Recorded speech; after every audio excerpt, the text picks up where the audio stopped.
naitwa Mark Karanja Mlima. Mke wangu anaitwa Ruth Ato Karanja. Tumeokoka, Yesu ni Bwana. Jumapili iliyopita hatukuwa nani, tulikuwa tumepata mwaliko kule leo kwa kanisa la Jerusalem, na tulikuwa na wakati mzuri, na wakasema tukifika huko pia tuwasalimu. Amen. Nataka nichukue nafasi hii kumshukuru Mungu kwa nafasi hii na kushukuru our beloved pastor ambaye ni kuhani wa nyumba hii kunipa nafasi hii na uongozi wote wa kanisa. Mungu awabariki sana. Ningependa tu tuheshimu waimbaji wetu. Mungu awabariki sana. Tunapoleta kiti, Mungu awe pamoja nasi. Amen. Praise the Lord. Siku ya leo nataka tujifunze mambo machache kuhusiana na opening our heaven. Opening our heaven. Opening our heaven. Kufungua mbingu zetu. Kufungua mbingu zetu, ili Bwana aweze kusikia maombi yetu. Kwa hivyo kama unaandika utaandika opening our heaven. Ni jambo la muhimu na ni jambo nzuri tukiwa tunaomba chini ya mbingu zilizofunguka. Napoomba chini ya mbingu zilizofunguka, maombi yako Bwana uyasikia na maombi yako yatajibiwa. Na lazima tuelewe jinsi ya kufungua mbingu, kwa sababu mbingu zetu zimefungwa. Kwa mara mingi tunaomba, tunafunga, tunakesha, tunamtafuta Mungu, lakini maombi yetu ni kana kwamba hayajibiwi. Maombi yetu ni kana kwamba hayafiki kwa Mungu. Sababu ni moja, mbingu zetu zimefunga. Praise the name of the Lord. Lakini ashukuriwe Mungu siku ya leo, asubuhi hii, maana mbingu zinaenda kufunguka in Jesus name. Unaenda kupata ufahamu, unaenda kuelewa, na utafungua mbingu zako, na sala zako zitafika kwa Mungu, naye Mungu atasikia majibu, nawe utafanikiwa. Naanza kipengele cha kwanza. Mbingu zinaweza fungwa na jamii. Mbingu zinaweza fungwa na jamii, na ninapoongea jamii siongelei jamii yote kwa jumla, lakini nazungumzia ndoa, kwa sababu chanzo cha jamii ni ndoa. Kwa hivyo mbingu zinaweza fungwa na ndoa, na tunaweza fungua mbingu. Praise the name of the Lord. Umeoa, umeoleka, mbingu zinaweza fungwa na ndoa. Kwa njia gani? Nenda nami katika kitabu cha waraka wa kwanza wa Peter, mlango wa 3, mstari mdogo wa 7.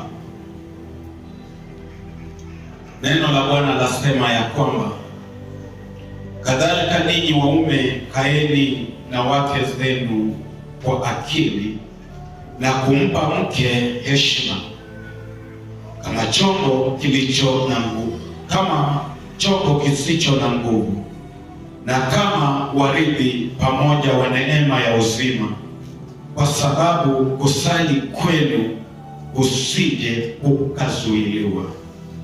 Kwa hivyo mbingu zinaweza fungwa na ndoa.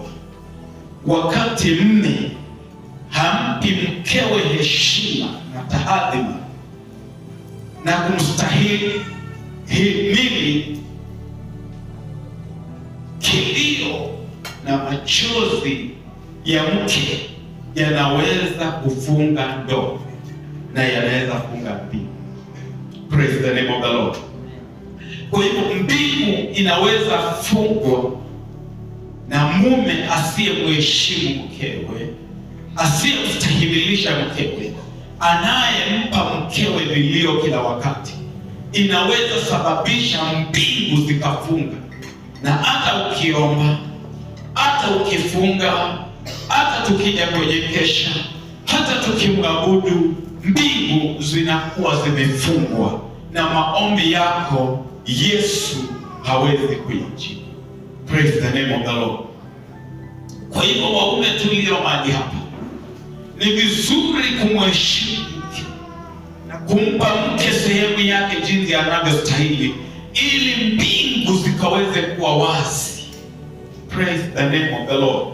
Kwa hivyo wengi wetu katika ndoa, katika jamii, zimefungwa na mbingu imefunga kwa sababu ya kutompa mke heshima, kumdharau, kumdhalalisha, kumtusi na kumpa mateso. Wakati analia, wakati anatoa machozi, yale machozi yanaweza kufunga mbingu. Praise the name of the Lord.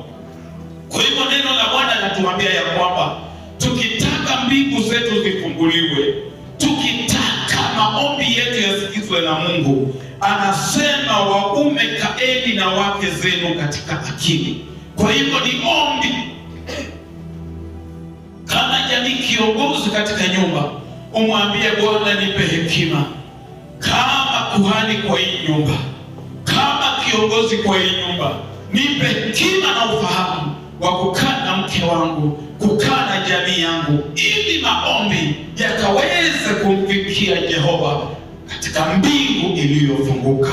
Praise the name of the Lord. Kwa hivyo hili ni jambo la kwanza linaweza funga mbingu, na tukitaka mbingu zifunguke katika ndoa, lazima waume tujue jinsi ya kukaa na wake zetu na kukaa na jamii, ili mbingu zikaweze kufunguka. Praise the name of the Lord. Jambo la pili ambalo linasababisha mbingu zifunge, na ni vizuri tufungue mbingu, ni uovu ama wickedness. Uovu unaweza funga mbingu. Uovu unaweza sababisha maombi na sala na dua zikose kumfikia Bwana. Enda nami katika kitabu cha Wafalme wa Kwanza,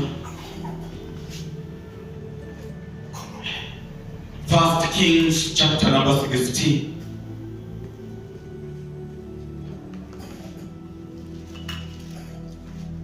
Kings chapter number 16. Kuanzia 29. Biblia inasema Ahabu mwana wa Omri alianza kutawala juu ya Israeli katika mwaka wa 38, na Asa mfalme wa Yuda akatawala. Ahabu mwana wa Omri juu ya Israeli katika Samaria miaka 22. Ahabu mwana wa Omri akafanya yaliyo mabaya machoni pa Bwana kuliko wote waliomtangulia. Ikawa kama ingalikuwa neno dogo tu kuyaendea makosa ya Yeroboamu mwana wa Nebati, akamua Jezebeli Ethbaal mfalme wa Sidoni, akaenda akamtumikia Baal, akamsujudia, akamjengea Baal madhabahu katika nyumba ya Baal aliyoijenga huko Samaria. Huyu ni mfalme Ahabu, mfalme aliyeinuliwa katika nchi ya Israeli utawala la Samaria, na wakati alikuwa ametawala kwa mfalme, alifanya uovu, na uovu ule alifanya ni kuoa Jezebeli. Haleluya.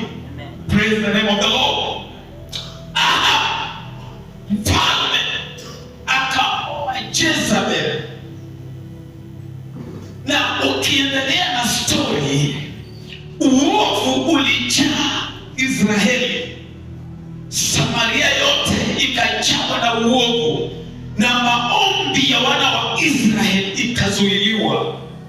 Mungu hangesikia maombi yao kwa sababu ya uovu wa Ahab kumwoa Jezebel. Hii inatufahamisha nini kama Wakristo? Ni kwamba wakati tunaokoka, wakati tunamjua Mungu, kuna wakati tunaweza funga mbingu kwa kufanya maovu. Tunapotoka katika njia za Mungu na kumwendea yule Mungu na kukubaliana naye na hata kufanya maovu mbele za Jehova. Kwa hivyo Ahab alimuoa Jezebel na akawa amefanya uovu katika Israeli nzima, na hiyo ikazuia na kufunga mbingu Mungu asiweze kusikiza maombi ya wana wa Israeli na hata maombi ya Ahab. Bwana asifiwe. Kama Wakristo, kama watu wanaokole waliookoka na kumjua Bwana, ni vizuri wakati tumeokoka tusifanye uovu machoni pa Bwana. Unaweza fanya uovu kwa kanisa. Kama wewe ni kijana unapata umeenda kinyume na maagizo na kuenda kuoa nje na neno la Bwana, kuoa nje na Ukristo, kufanya mambo yanayochukiza. Wengine wanaenda hata kwa waganga na kusujudu vitu ambavyo havistahili mbele za Bwana, na kwa hivyo wakati wanakuja mbele za Bwana wakiinua mikono zao, mbingu inakuwa imefungwa na Yesu hawezi jibu maombi yao. Kwa sababu gani? Kwa sababu mbingu zimefungwa, kwa sababu ya uovu ambao wamemtenda Mungu wao. Praise the name of the Lord. Kwa hivyo tunapofanya maovu, tunapoenda kinyume na makusudi ya Bwana, tunapokimbilia miungu zingine na hata kuendea wachawi na waganga, hata kutoka katika njia za Mungu na kuoa na kuoleka katika watu wa mataifa, watu wasiomcha Bwana, ni uovu tunaofanya mbele za Bwana, na Mungu hawezi sikiza maombi yetu. Mbingu zinafungwa, mbingu zinakataa maombi yetu, na kwa hivyo Yesu hawezi sikia maombi na maombi yetu hayawezi kujibiwa. Praise the name of the Lord. Na kwa hivyo ni vizuri wakati tumeokoka na tunamtumikia Mungu tusiweze kufanya uovu mbele za Bwana. Praise the name of the Lord. Kuna dalili, kuna vitu ambavyo vinaweza onyesha, kuna indicators ambazo unaweza jua mtu akiwa na moyo ulio na uovu. Praise the name of the Lord. Kuna indicators, ukitazama mtu unaweza jua mtu huyu ni muovu, na unaweza jua mtu huyu ni mtu mkamilifu. Na indicator ya kwanza ama sign ya kwanza ambayo unaweza jua mtu ni mtu ana moyo muovu inapatikana katika kitabu cha Psalms 10 verse number 4 to 7. Ni mtu asiyeogopa kusema uongo. Mtu yule ambaye anaweza ongea uongo na ziki katika kuongea kwake, wala haoni uoga katika kunena yale anayonena. Anayanena kwa ujasiri, hasikitiki ndani ya moyo wake, anasema uongo na anausema kwa ujasiri. Hiyo inaonyesha mtu huyu moyo wake ni mwovu. Bwana Yesu asifiwe. Na jambo la pili, kujua mtu ana moyo mwovu ni mtu asiyekuwa na huruma, aidha kwa watu wadogo ama wazee ama maskini ama watu walio na hitaji. Mtu ambaye hana huruma, ni dhahiri ama ni indicator ya kwamba mtu huyu ana moyo wa uovu mwake. Iko katika kitabu cha Isaya 32:6. Mtu aliye na moyo mwovu ni mtu ambaye hajali. Praise the name of the Lord. Mtu mwingine aliye na moyo mwovu ama moyo ambao ni wa kishetani ni mtu asiyetaka kusikiliza wengine, lakini yeye hujiona kila wakati yuko sawa. Lolote analosema yeye anaona yeye yuko sawa, lakini hana haja na kusikiliza wengine ama kupunguka chini ya wengine ili aweze kuelezwa. Huyo mtu pia ni mtu aliye na moyo mwovu. Kwa hivyo tunapotembea tukitaka maombi yetu Mungu ayasikilize, tusiendee watu waovu, lakini wacha tuwe connected na watu walio na moyo wa kiungu ndani mwao. Bwana Yesu asifiwe. Na point number 3, jambo lingine tunapoendelea, ili mbingu zako zifungwe, ni nini inaweza sababisha mbingu zifungwe? Na haya nataka tunapoongea ukaweze kuelewa vizuri, ili tukaweze kutoka katika nguvu. Katika kitabu cha Ezekieli 23, Ezekieli 23, kitu ambacho kinaweza fanya mbingu zifungwe ni wakati ama inatokana na firstborn ama wale waliokutangulia. Na ninaposema firstborn, anaweza kuwa ni firstborn katika kuzaliwa ama firstborn katika hata huduma ama wale ambao wako mbele zetu. Praise the name of the Lord. Ezekiel 23.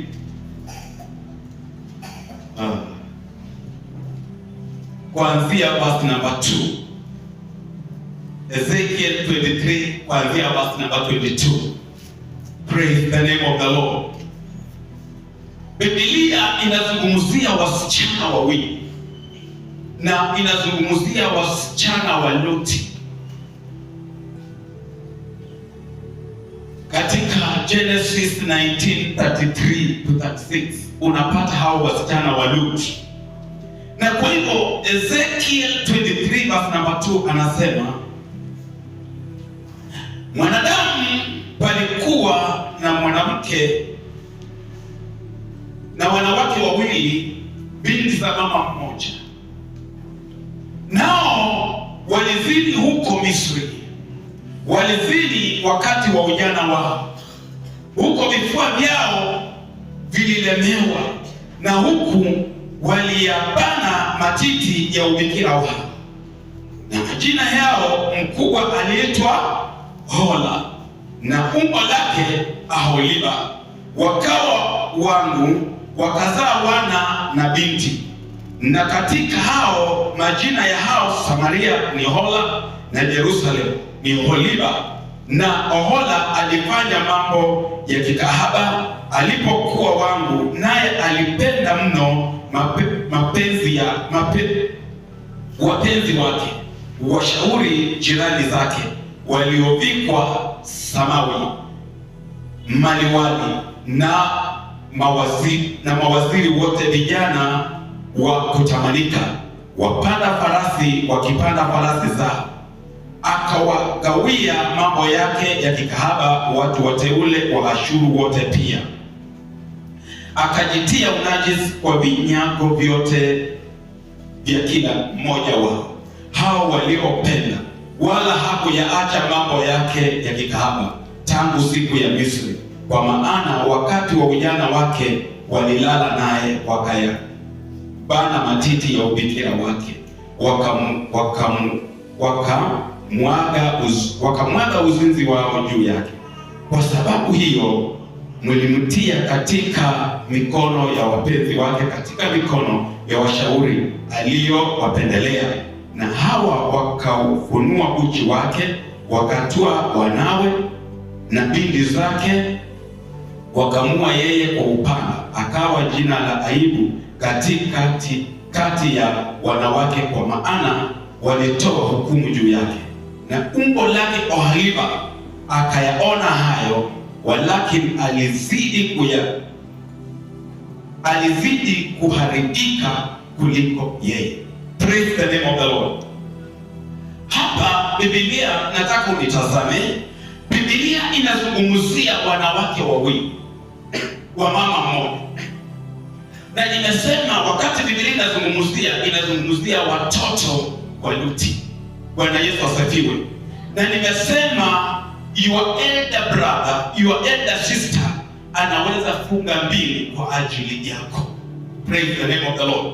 Kwa hivyo hapo wasichana walipoanza kukua, na huyu mtumishi wa Bwana ambaye ni Lot, wakati aliona yuko peke yake, alihamia kwa milima fulani, akaanza kuishi kule.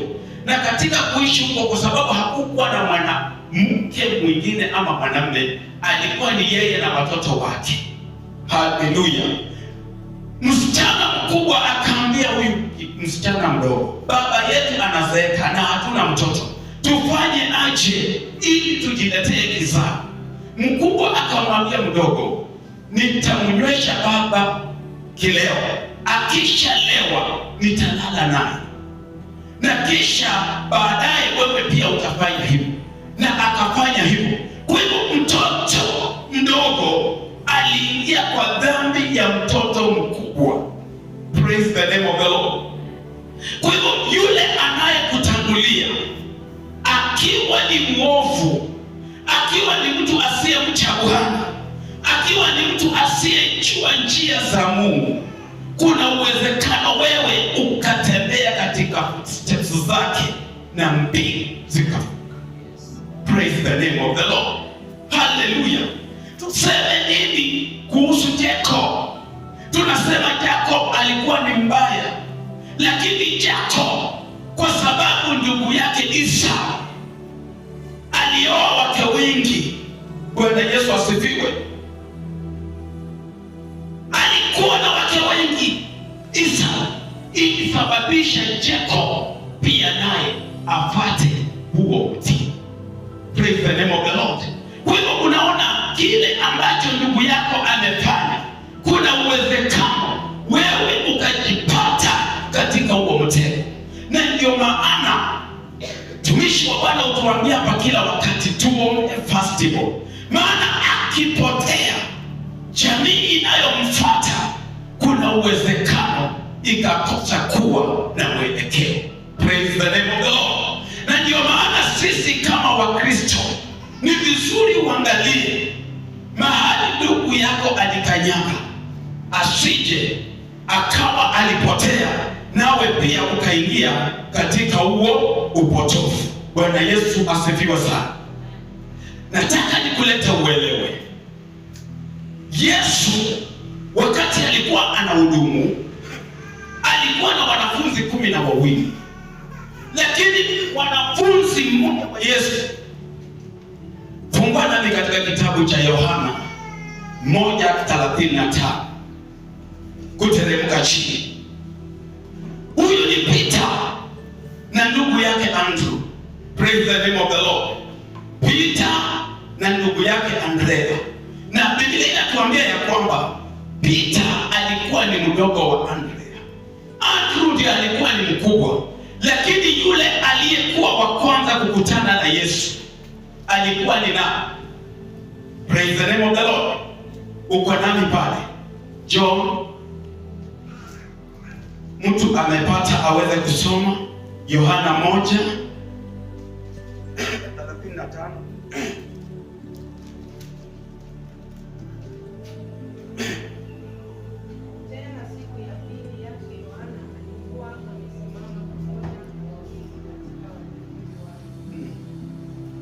And there, yes.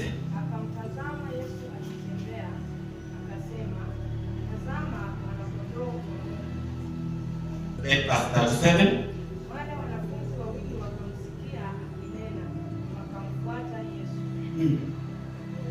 Yesu aligeuka akawaona,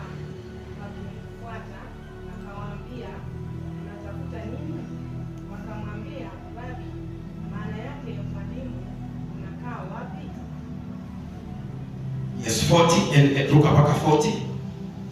Andrea nduguye Simoni Petro alikuwa mmoja wa wale wawili waliomsikia Yohana na kumfuata Yesu. Sasa Andrea alikuwa kwa wale wawili. Hao ndio walikuwa wa kwanza kumwona Yesu. Lakini wakati Andrea ameona Yesu, alikimbia kwa ndugu yake Simoni. Akamwambia Simoni, tumemwona nani? Tumemwona Yesu.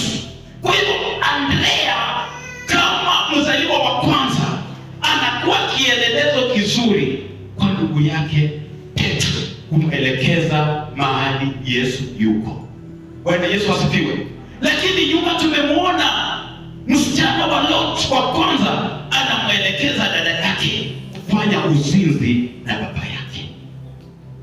Kwa hivyo your brother, your sister anaweza kukuelekeza aidha kwa Mungu ama kwa Shetani.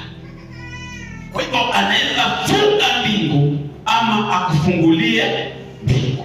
Praise the name of the Lord.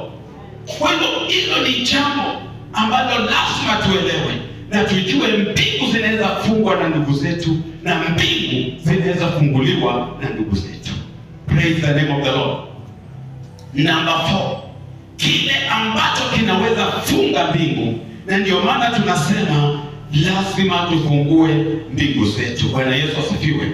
Kama unasikia hilo, useme Bwana, nafungua mbingu zangu in Jesus name. Jambo la 4 ni kitu kinaitwa laana. Curse. Laana inaweza funga mbingu. Haleluya. Laana ni nini? Laana ni maneno aidha ya Mungu ama ya wanadamu ama ya Shetani yaliyonenwa katika anga kinyume na destiny ya mtu. Hiyo ndio tunaita laana. Praise the name of the Lord. Na ukitaka kuelewa laana inaweza funga mbingu, enda nami katika Joshua 6:26. Alafu mwingine afungue 2 Kings 16:34.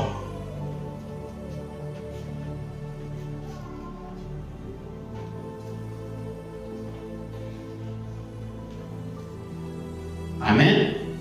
Kuna mtu amepata Joshua?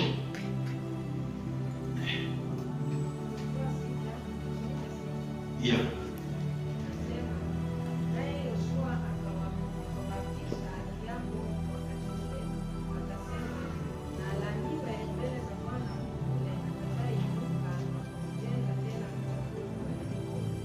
Amen. Haya ni maneno yamenenwa na mwanadamu ya kwamba na alaaniwe yule atakayeinuka na kujenga Jeriko. Haya maneno yalinenwa miaka 500 kabla ya kitabu cha Wafalme wa Pili 16:30. Ni 500 years. Na haya maneno yamekaa katika anga yakingoja mtu yakaweze kumwangukia. Bwana Yesu asifiwe. Kwa hivyo 2 Kings 16:34 inasema namna gani?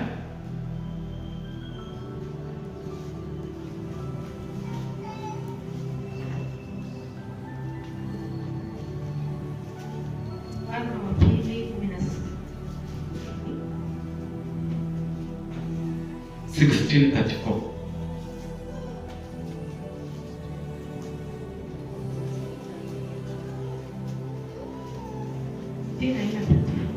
Okay. The 30 inasema akaiteketeza sadaka yake ya kuteketezwa na sadaka yake ya unga, akamimina sadaka yake ya kinywaji, akafukiza damu ya sadaka zake za amani juu ya madhabahu.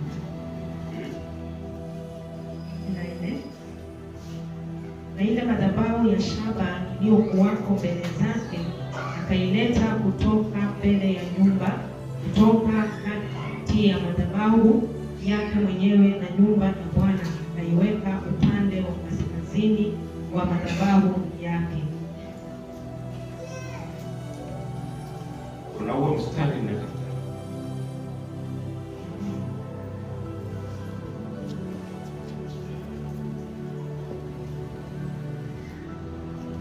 mmefungua Second Kings, sorry.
Ya somo ya 30, akaiteketeza sadaka yake ya kuteketezwa na sadaka yake ya unga, akamimina sadaka yake ya kinywaji, akanyunyiza damu ya sadaka zake za amani juu ya madhabahu na ile madhabahu ya shaba iliyokuwako mbele ya Bwana, akaileta kutoka mbele ya nyumba, kutoka kati ya madhabahu yake mwenyewe na nyumba ya Bwana, akaiweka upande wa kaskazini ya madhabahu yake.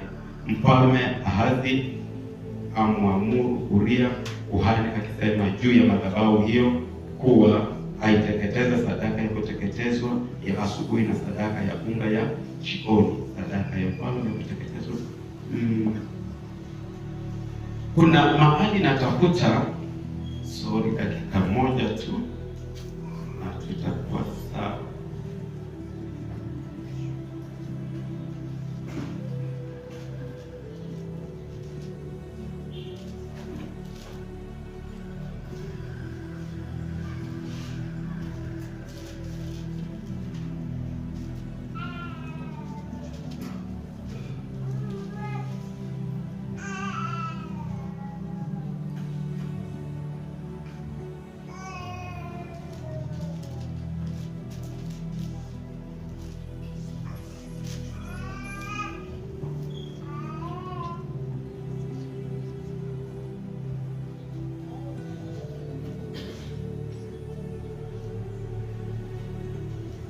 Ni First Kings 16:34.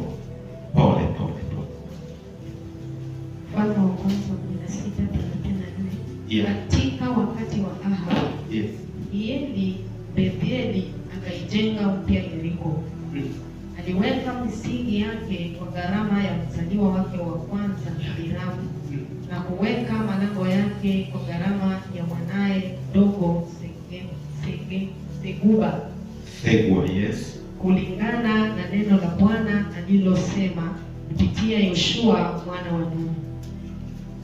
Hilo ni neno la Bwana. Amen. Kwa hiyo Segua akajenga madhabahu na akataka kujenga ukuta za Jericho, na kwa sababu ya hiyo maneno yaliyokuwa yamezungumzwa 500 years, wakati anainua hiyo ukuta, mtoto wake firstborn anakufa. Kwa sababu gani? Laana iliyo katika anga. Praise the name of the Lord. Kwa hivyo laana katika anga inaweza funga mbingu, hata tukiomba maombi yetu yasimfikie Bwana, lakini ile laana ikaja ikapiga jamii zetu. Praise the name of the Lord. Kwa hivyo hili neno la Bwana ni kwamba laana iliyonenwa kinyume cha maisha yetu, kama hatuwezi dili naye tukaileta chini, hiyo laana, hayo maneno yanaweza kutuletea maafa. Lamentation, Maombolezo 5:7 inasema namna gani? Maombolezo 5:7.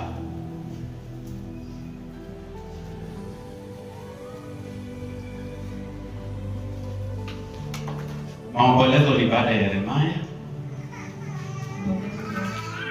5:7. Yes. Baba zetu walitenda dhambi hata hawako, na sisi tumeyachukua maovu yao. Yes. Watumwa wanatutawala, hakuna mtu wa kutuokoa na mikono yao. Baba zetu walitenda dhambi hawako, wakanena mambo machafu juu ya maisha yetu. Kwa hivyo ile laana ya mababa, ile laana ya wazazi inaweza zuia maombi na kufunga mbingu ili maombi yetu isiweze kumfikia Jehova. Bwana Yesu asifiwe. Na baadaye kuna disobedience ama kutotii. Genesis 3:14-19, Deuteronomy 28:15. Hapo inazungumzia kuhusu disobedience ama kutotii. Na number 5, kitu kingine ambacho nataka sasa nizungumzie kwa kusisitiza sana, na hii najua Mungu atatupa neema ya kuelewa zaidi, ni kitu inaitwa altars, madhabahu. Madhabahu yanaweza kufunga mbingu. Madhabahu yanaweza kusababisha maombi yasifike kwa Bwana, kwa sababu madhabahu yana nguvu na madhabahu yananena, madhabahu yanaongea. Ni wangapi wanajua madhabahu yananena? Wangapi wanajua madhabahu yanaongea? Kama hauamini, nataka uamini nami ukisoma Revelation 16:7. Hapo inakupa picha ya kwamba madhabahu inaongea. Madhabahu inaweza nena kinyume, hata chochote unataka kufanya isifanikiwe kwa sababu ya madhabahu. Hallelujah. Our dear sister Mesri. Yohana 16:7. Yes. Ninaisikia hiyo madhabahu ikisema. Madhabahu inafanya nini? Ikisema. Madhabahu yanaongea. Huyu ni Yohana katika kisiwa cha Patmo, na akaona madhabahu yakiongea. Yakisema nini, our sister Mesri? Naam, Bwana Mungu Mwenyezi, ni za kweli na za haki hukumu zako. Zinanena zikisema hukumu za Bwana ni za haki na za kweli. Kwa hivyo madhabahu, kila kitu madhabahu inaongea ni ukweli na ni hakika. Bwana Yesu asifiwe. Na kwa hivyo kuna aina mbili ya madhabahu. Kuna two types of altar. Kuna madhabahu ya shetani na kuna madhabahu ya Mungu.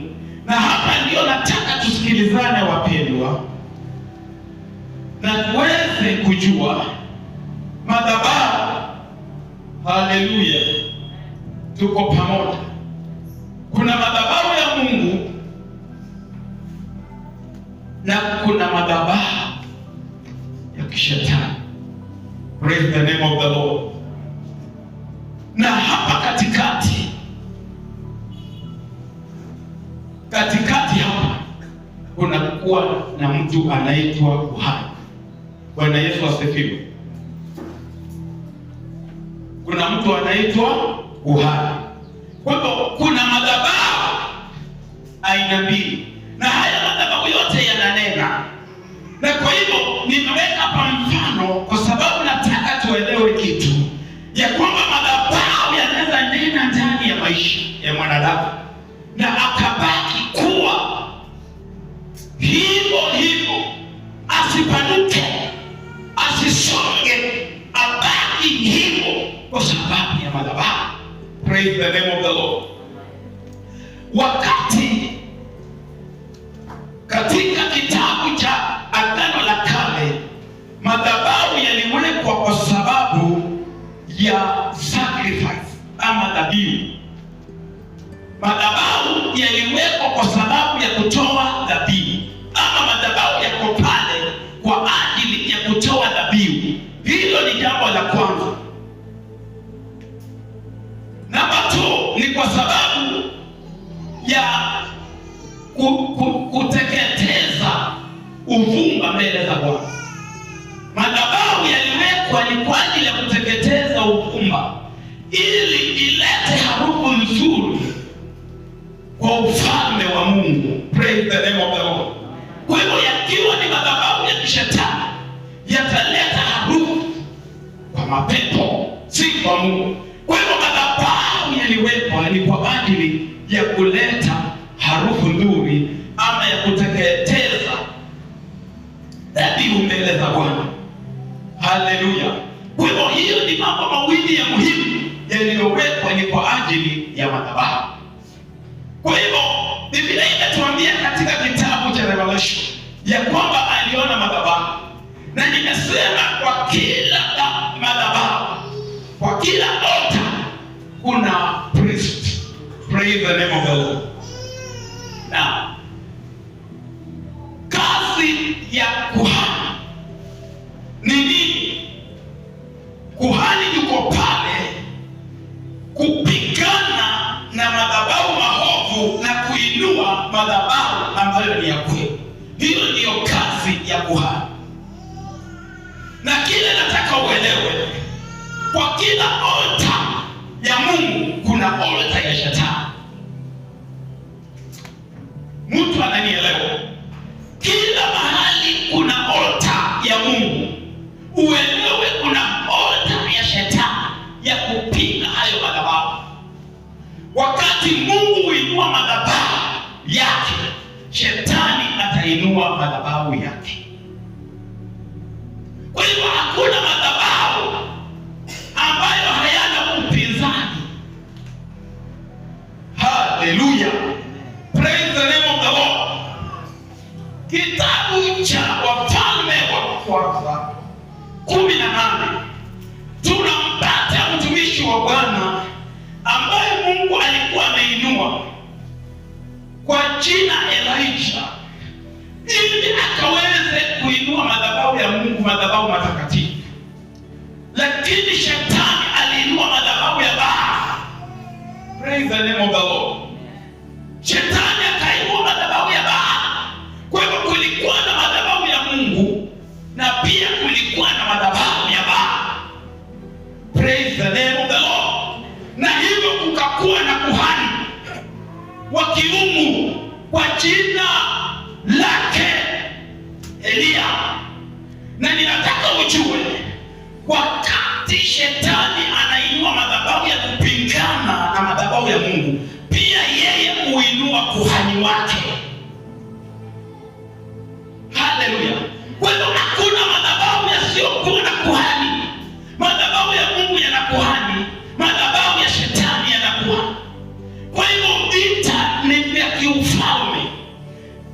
Kuhani wa kiungu akipigana na kuhani wa kishetani, kupinga madhabahu ya kishetani na kuinua madhabahu ya kiungu. Kwa hivyo shetani aliinua madhabahu yake Baali na akainua Jezebel kama kuhani wa kupigana na Elia, kuhani wa Mungu, kupinga madhabahu ya Mungu. Tuko pamoja? Wewe unahitaji power. Tunahitaji Mungu atupe nguvu ya kupigana na Jezebel ambaye ni kuhani wa kutetea madhabahu ya Baali. Maana bila nguvu hauwezi shinda madhabahu ya Baali kama haujamshinda Jezebel. Praise the name of the Lord. Katika 1 Samuel chapter number 17, Mungu anainua kuhani David ili ajenge madhabahu ya Mungu. Shetani, haleluya, anainua madhabahu yake inaitwa Dagoni, na anainua kuhani anaitwa Goliath kupigana na David. Praise the name of the Lord. Tuko pamoja? Kwa hivyo Goliathi anatetea Dagoni, madhabahu ya shetani, kama kuhani, na David anapigania madhabahu ya Mungu kama kuhani, kutetea madhabahu ya Mungu. Kwa hivyo vita vinakuwa kati ya David na Goliath, lakini vita ni kati ya Dagon na Mungu. Haleluya! Kwa sababu kila ukuhani na kila madhabahu yana kuhani. Oh, praise the name of the Lord. In New Testament, katika Agano Jipya, Mungu anainua mtumishi wake Paul ili akaweze kujenga madhabahu ya Mungu. Bwana Yesu asifiwe. Lakini tunampata mtu anaitwa Elimas anapigana na nani? Tunaweza somewa hapo. Ngoja nione kama tutapata hiyo mstari vizuri. Elimas anapigana na Paul kupinga nguvu za Mungu. Bwana Yesu asifiwe. Anaitwa God of Cyprus. Alikuwa ni Mungu wa Cyprus ambaye alikuwa ameinuka kufinyilia watu wa ule mji wasimwabudu Bwana. Wakati Paul anakuja na nguvu za Bwana, anakutana na Elimas kumpinga kuhani wa kishetani. Praise the name of the Lord. Oh, shakala basaya. Katika kitabu cha Exodus 12, Mungu anamuinua Mose. Bwana Yesu asifiwe. Mungu anamuinua Musa awe kuhani. Na wakati Mungu anamuinua Musa kuwa kuhani, shetani anainua Farao kuwa kuhani wa kupingana, kupinga na kutetea madhabahu ya Misri na miungu zao. Bwana Yesu asifiwe. Kwa hivyo nataka uelewe ya kwamba katika kila madhabahu kuna upinzani. Bwana Yesu asifiwe. Na upinzani huu lazima Mungu akupe roho ya ushujaa ili kuweza kupingana na kuweza kushinda nguvu za giza. Praise the name of God. Na Biblia inatuambia katika kitabu cha Ephesians chapter number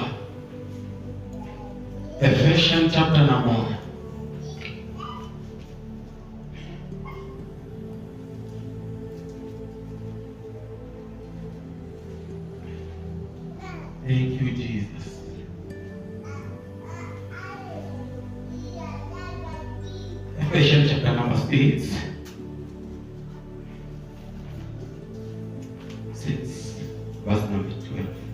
6:12.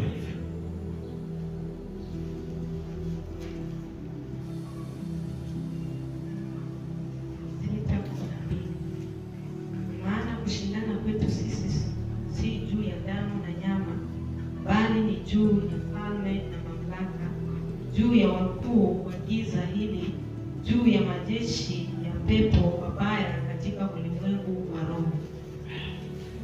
Bwana Yesu asifiwe. Paulo anatuambia kushindana kwetu sisi si dhidi ya nyama na damu, lakini tunapigana dhidi ya falme na madhabahu. Bwana Yesu asifiwe. Nataka nikueleze, kama hatujaingia katika ulimwengu wa kiroho na kuanza kuangusha madhabahu ya kishetani tukileta chini, kuna vitu ambavyo viliinuka, viliinuliwa na wazazi wetu, zinaweza kuturudisha chini. Praise the name of the Lord. Na kwa hivyo lazima tuinuke na kuweza kupingana na kila nguvu za giza, kwa sababu hatupigani na wanadamu. Nikikuleta kwa story, ni kwamba mimi kabla sija mpata mke wangu, na nyinyi ni mashahidi na ushuhuda tele, ni kwamba haijakuwa rahisi. Praise the name of the Lord. Na kumbuka vizuri, my dad, kuna hili jina ambalo limeitwa Karanja. Bwana Yesu asifiwe. Nataka usikize kwa sababu itakusaidia na tutajua jinsi ya kuvunja nguvu za giza. Hili jina Karanja, kuna wakati fulani tukiwa na story na baba yangu kabla ya aga, nikawa namuuliza jina Karanja lilitoka wapi, kwa sababu ujue kuna nguvu katika majina na unaweza rithi kile ambacho watu wa nyuma yako walikuwa nayo. Praise the name of the Lord. Kwa hivyo akaniambia Karanja alikuwa ni ndugu ya babu yake, alikuwa ni ndugu ya babu, na kwa hiyo alienda kufanya kazi kule Ukikuyuni, na so kabla hajazaliwa sasa baba ya babu ndio alienda kule Ukikuyuni akafanya kazi na akazaa huyu mtoto akiwa kule, na wakamwita hilo jina Karanja. Bwana Yesu asifiwe. So sisi kama ndio kwenye hayo majina yote alianzia CSD, na wakati alikuja akawa anaitwa hilo jina. So nikataka nielewe huyu Karanja alikuwa na nani. So akaniambia, na story niliyoambiwa juu ya huyo mtu haikuwa story nzuri. Ilikuwa ni story ya kwamba huyu jamaa alikufa. In fact alikufia bila mtoto, bila mke, bila chochote. Na mimi nikaitwa kwa hilo jina. Kwa hivyo kuna nguvu zilizokuwa zinashikamana na kuambatana na hilo jina. Praise the name of the Lord. Ninaposema haya, nataka ukumbuke, uelewe. Abraham, baba ya Isaac, mume wa Sara, wakati alioa Sara msichana mrembo, Sara alikuwa ni tasa, hakupata mtoto. Bwana Yesu asifiwe. Isaka akaoa Rebeka. Kilichokuwa ndani ya Sara kilianza kufanyika ndani ya Rebeka. Rebeka pia akawa ni tasa, na kwa neema za Mungu Rebeka akapata mtoto akamwita Yakobo. Yakobo kwenda kwa Labani mjomba yake, anamzaa Rachel, tena Rachel anakuwa tasa. Shida inatokea wapi? Shida inatokea kwa nyanya ya mzee wake, inashika maisha ya Rachel. Praise the name of the Lord. Kwa hivyo nguvu za damu zina nguvu ya kufunga maisha usiweze kwenda mbali, na ndio maana lazima ufungue mbingu kwa kukataa kila minyororo na maandamano ya kishetani kuambatana pamoja na wewe. Kitabu cha Timotheo wa pili, Bwana asifiwe. Timotheo wa pili, Paulo anaambia Timotheo ya kwamba ni 2:4, nami natamani sana kukuona nikiyakumbuka machozi yako ili nijae furaha. Kwa sababu Timotheo alikuwa na moyo, alikuwa na passion ya kutumikia Mungu, lakini anasema ya kwamba nikilikumbuka imani ulio nayo isiyo na unafiki, ambayo ilikaa kwanza katika nyanya yako. Praise the name of the Lord. Nani? Lois. Na katika mama yako. Kwa hivyo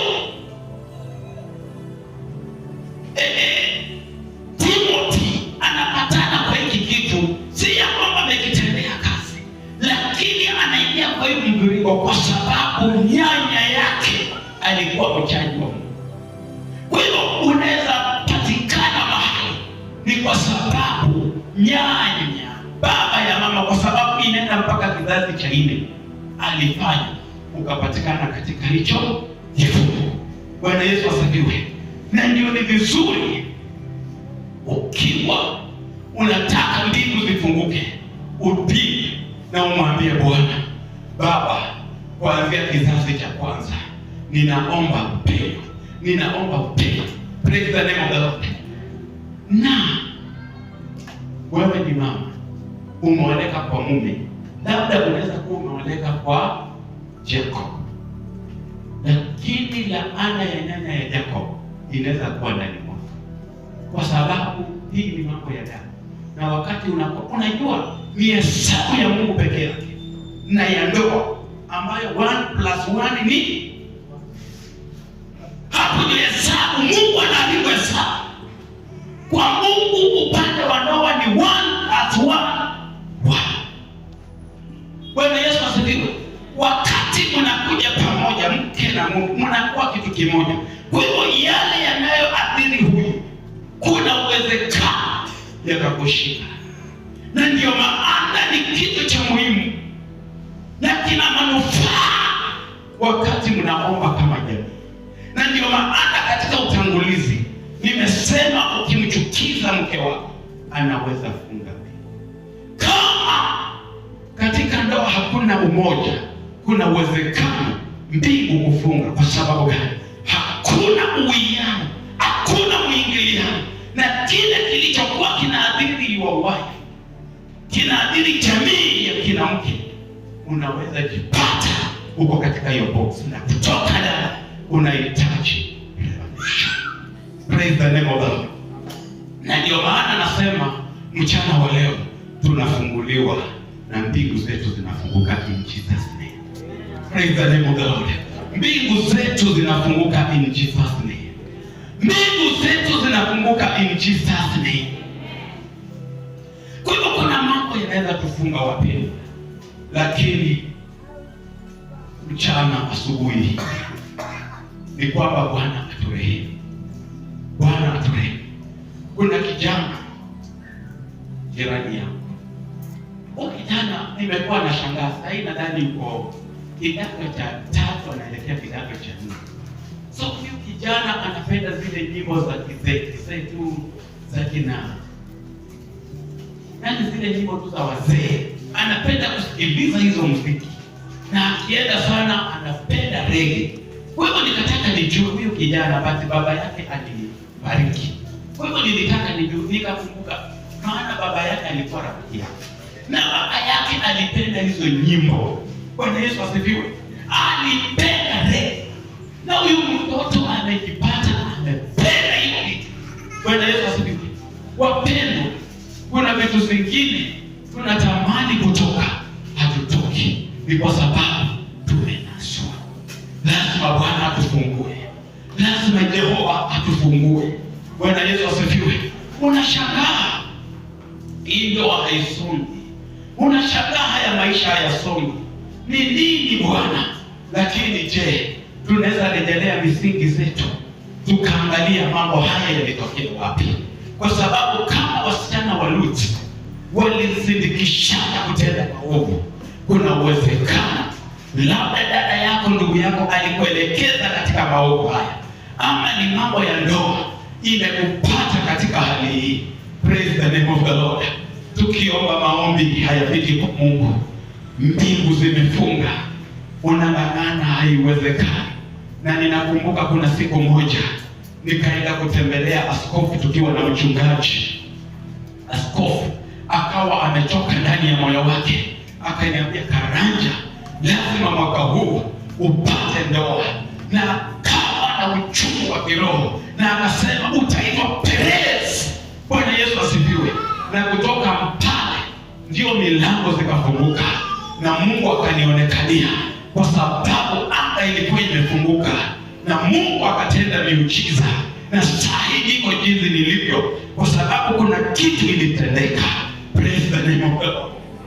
Kuna mambo unaweza kuwa unapitia, kuna hali inaweza kuwa ni ya kifedha, unasumbukana, lakini labda ni kwa sababu katika jamii kuna maneno ya laana yalizungumzwa na baba ya babu, akasema kwa hii jamii yetu ya Waluya, jamii ya Wamaragoli, Bapfunami, kwa hii nyumba ya Umbima hakutakuwa na mtoto ambaye atakuwa mchungaji. Na hiyo kitu inakukuruta nyuma, maana mimi nakumbuka, na ndio maana niko serious. Hii roho iliyokaa ndani ya baba yangu na ikataa in Jesus name. Hallelujah. Ninaikataa in Jesus name. Hallelujah. Alianzisha kanisa ikafeli. Ndugu yangu akataka kuanzisha kanisa, haikuenda. Na hii kitu lazima mimi ni dili nayo, ili Bwana anionekanie.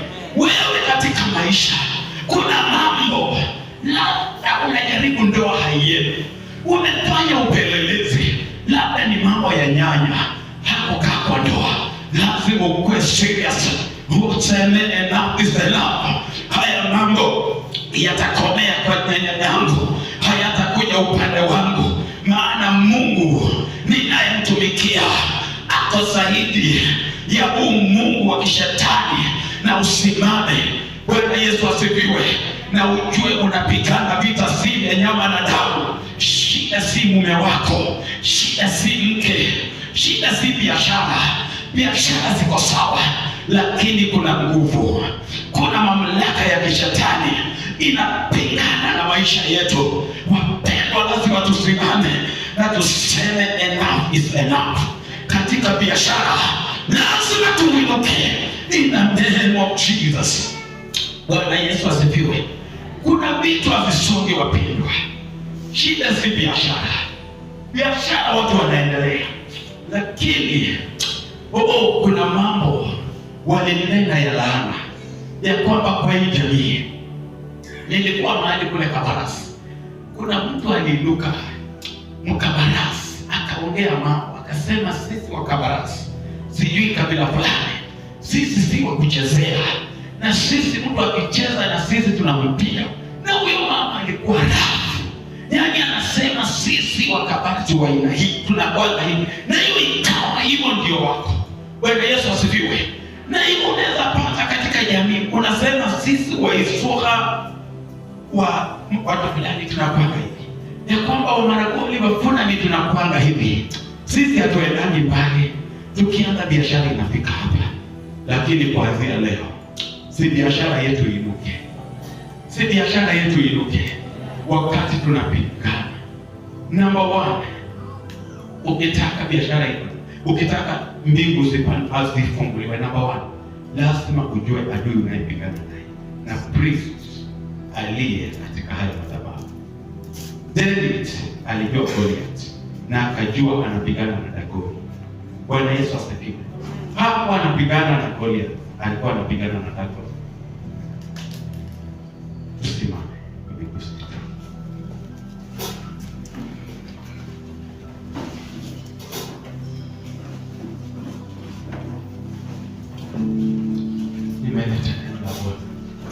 Ningependa kuworship us. Worship us.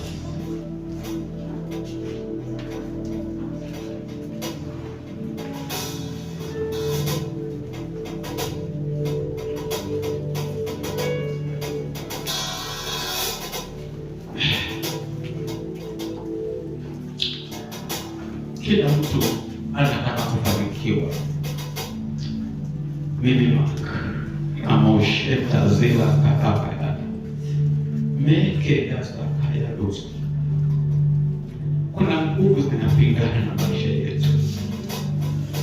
Nataka niwe mkamilifu, najaribu nikuwe mtakatifu, lakini kuna powers zinazopiga vita yetu sigeni hapana. Twende mbele za Bwana, tuanguke kila madhabahu yanayofanya tuweze kutumikia Mungu katika roho na kweli. Haya madhabahu yaliyojengwa na my grandmother, haya madhabahu yaliyojengwa na my grandfather, haya madhabahu yaliyojengwa na my dad. Baba, asubuhi ya leo, hata Baba, kupitia ujumbe huu, ninajua Bwana umenena na mioyo zetu. Nataka tuende mbele za Bwana ninapomkaribisha mtumishi wa Bwana. Nenda tu mbele za Bwana uangalie maisha yako, ninapo pia mimi angalia maisha yangu. Kuna vizuizi vingi katika ulimwengu wa kiroho zinazozuia maisha yetu yasimpendeze Bwana, na hata tusifikie kile ambacho Bwana alitaka tukifikie kama Wakristo na kama wajoli wake. Hiki Bwana kilichosimama mbele yangu,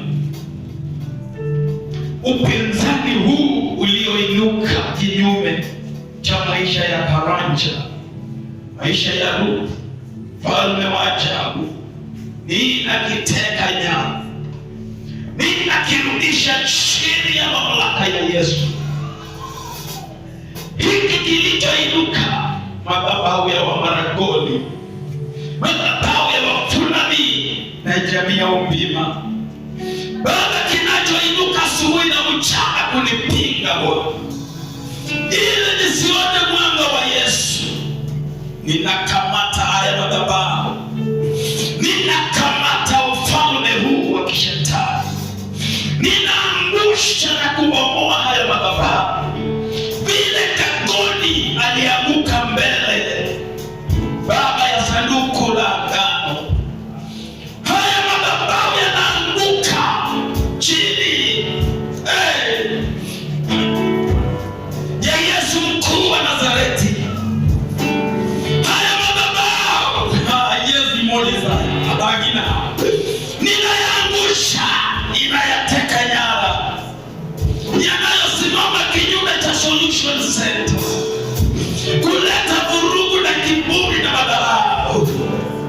Baba, tusielewe na tusijue Bwana hizi nguvu za maraba, haya madhabahu yaliyowekwa na wazee wa mji huu ya kuleta confusion, kuleta Baba kiburi hata katika wachungaji. Baba, tunajua si mapenzi yetu, lakini ni nguvu za kishetani za kupiga kanisa, na kwa hivyo ninayateka nyara, ninayakamata katika ulimwengu wa roho, ninayaangusha katika ulimwengu wa roho, ninayakamata katika ulimwengu wa roho, ninakamata kila mapepo, kila roho chafu, ninaziteka nyara. Baba, tunasimamisha madhabahu ya kiungu. Baba, tunasimamisha madhabahu ya kiungu. Yesu, tunasimamisha madhabahu ya kiungu. Yesu, tunasimamisha madhabahu ya kiungu. Tunasimamisha madhabahu ya kiungu. Tunasimamisha madhabahu ya kiungu. Tunasimamisha madhabahu matakatifu. Tunasimamisha madhabahu ya kiroho. Tunasimamisha madhabahu ya Mungu. Tunasimamisha madhabahu ya Mungu aliye hai.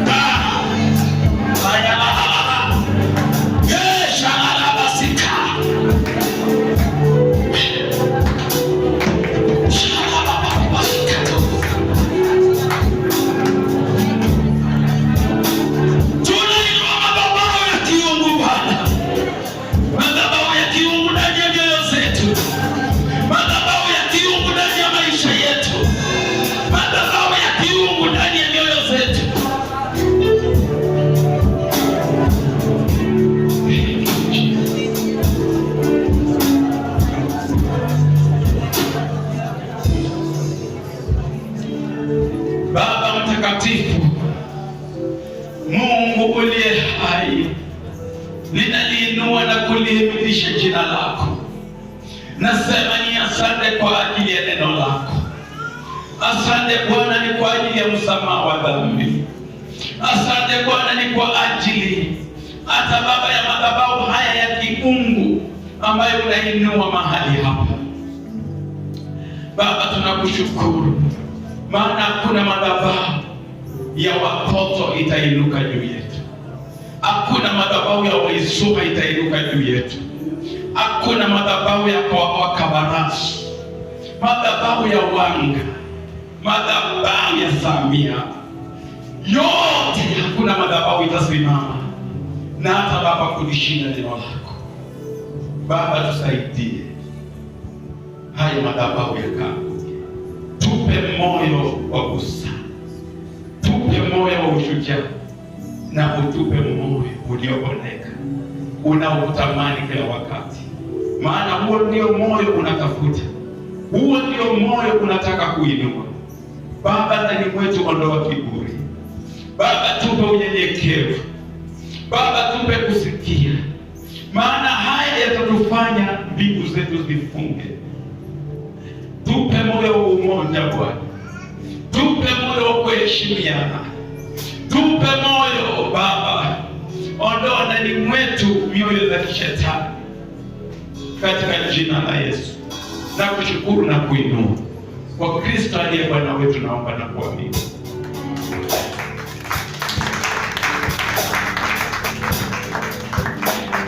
Mungu awabariki. utumishi wako. Katika jina hilo, ila